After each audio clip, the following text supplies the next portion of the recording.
बौद्ध कला से संबंधित प्रश्न उत्तर। प्रश्न नंबर 1 है, स्तूप का शाब्दिक अर्थ क्या है? तो इसका शाब्दिक अर्थ है किसी वस्तु का ढेर।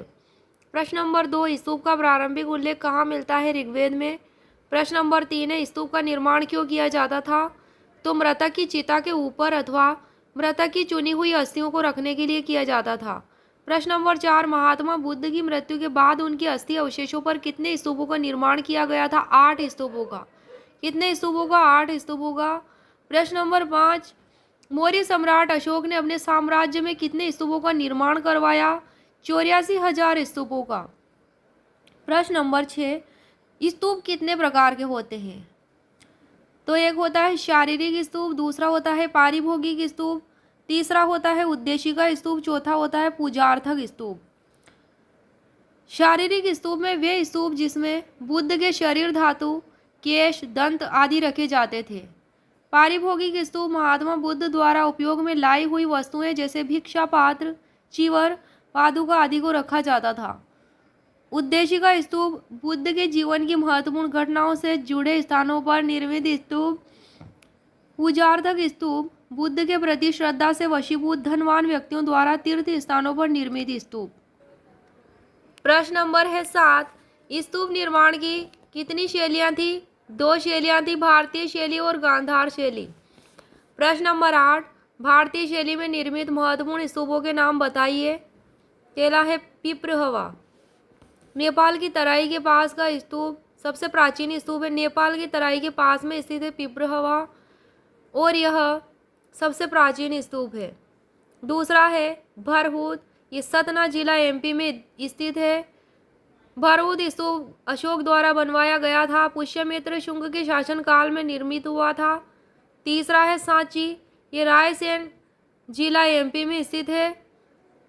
सांची का स्तूप अशोक द्वारा बनवाया गया था, बाद में अग्निमित्र शुंग ने इसका जीर्णोद्धार करके इसे और विशाल बना दिया। शुंग काल में पाषाण द्वारा निर्मित ये सांची का स्तूप। पुष्यमित्र का पुत्र था अग्निमित्र, उसी के द्वारा सांची के स्तूप का निर्माण हुआ था, उसे और विस्तार किया था। और अग्निमित्र की माता का नाम देवमाला था, अग्निमित्र के पुत्र का नाम वसुमित्र था। अमरावती, अमरावती स्तूप गुंटूर जिला आंध्र प्रदेश में स्थित है। सातवाहन काल में व्यापारियों द्वारा निर्मित हुआ था अमरावती स्तूप। इसका निर्माण 200 ईसा पूर्व में स्टार्ट हुआ और दूसरी शताब्दी में ये खत्म हुआ। इसमें सफ़ेद संगमरमर का प्रयोग हुआ है अमरावती स्तूप में।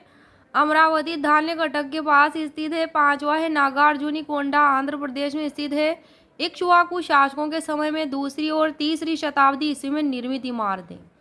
6ठा है धमेक स्तूप, इसे सारनाथ का स्तूप भी कहते हैं। 7वां है घंटशाला स्तूप, कृष्णा जिला आंध्र प्रदेश में स्थित है। 8वां है भट्टी प्रोलु स्तूप, आंध्र प्रदेश में भगवान बुद्ध के अस्थि अवशेष पर निर्मित एक महास्तूप। प्रश्न नंबर 9, धमेक स्तूप की विशेषताएं क्या है? तो ये ईंटों द्वारा निर्मित स्तूप धरातल पर बना है, ना कि चबूतरे पर, गोलाकार है ना कि वर्गाकार। प्रश्न नंबर 10 है भरहुत स्तूप के बारे में बताइए। यह मूलतः मौर्यकालीन है। भरहुत स्तूप अशोक ने इसका निर्माण करवाया था। ईसा पूर्व 2री शताब्दी में शुंग शासकों के काल में पत्थर से भी बनाया गया था। इसमें लाल बलुआ पत्थर की मूर्तियां थी। भरहुत स्तूप में 1873 में अलेक्जेंडर कनिंघम ने इसकी खोज की थी। अब यह स्तूप अपने मूल स्थान पर नहीं रहा। इसके अवशेष कलकत्ता, इलाहाबाद, सतना, बम्बई संग्रहालयों में सुरक्षित है। कनिंघम ने इन अवशेषों के आधार पर कहा है कि भरहुत के स्तूप का मूल निर्माण अशोक के काल में हुआ था। इसके तोरण द्वार के अवशेष कलकत्ता के राजकीय संग्रहालय में सुरक्षित है। भरहुत स्तूप के तोरण द्वारों पर गौतम बुद्ध के पूर्व जन्म की कथाओं का सर्वप्रथम अंकन मिलता है। प्रश्न नंबर 11, सांची से प्राप्त स्तूप कितने प्रकार के, इनके बारे में विवरण दीजिए। अब है इसमें आंसर कि सांची से प्राप्त स्तूपों के प्रकार। विशाल स्तूप, पहला है विशाल स्तूप या महास्तूप, इसमें भगवान बुद्ध के अवशेष हैं। दूसरा है द्वितीय स्तूप में अशोककालीन धर्म प्रचारकों के अवशेष सुरक्षित हैं। तीसरा स्तूप है, इसमें बुद्ध के 2 शिष्यों सारिपुत्र और महामोदग्लायन के धातु अवशेष सुरक्षित है। प्रश्न नंबर 12, प्रश्न नंबर 12 है आंध्र प्रदेश के स्तूपों की विशेषता बताइए। आयक स्तूपों का प्रयोग हुआ है आंध्र प्रदेश के स्तूपों में। स्तूप की मेड़ी पर आगे की ओर निकले हुए चबूतरों को आयक कहा जाता था, जिस पर पतले और सुंदर 5 स्तंभ होते थे, जिनको आयक स्तंभ कहा जाता था। आयक स्तंभ पाए गए हैं भट्टीप्रोलु, अमरावती, घंटसाल और नागार्जुनी कोंडा के स्तूपों में। प्रश्न नंबर है 13 गांधार शैली में निर्मित स्तूपों का विवरण दीजिए। तक्षशिला का धर्मराजी का स्तूप गांधार शैली के बौद्ध स्तूप स्थापत्य का श्रेष्ठ उदाहरण है। इसके शीर्ष भाग में दरार होने के कारण इसे चीर स्तूप भी कहा जाता है। इसका प्रारंभिक निर्माण अशोक के काल में हुआ था। धर्मराजी का स्तूप का इसका विस्तार हुआ था कुषाण काल में और पुनर्निर्माण हुआ 4वीं शताब्दी में। धर्मराजी का स्तूप ऊंचे चबूतरे पर बना वृत्ताकार स्तूप है। पुरुषपुर स्तूप वर्तमान में पेशावर, पाकिस्तान में स्थित है। कनिष्क द्वारा निर्मित है। वह तख्ते बही स्तूप और पुरुषपुर स्तूप गांधार शैली में बने हैं। प्रश्न नंबर 14 सबसे प्राचीन स्तूप कौन सा था? पिपरहवा सबसे प्राचीन था, उसके बाद का भरहुत स्तूप। प्रश्न नंबर 15 सबसे प्रसिद्ध स्तूप अमरावती स्तूप। प्रश्न नंबर 16 सबसे विशाल स्तूप सांची का स्तूप।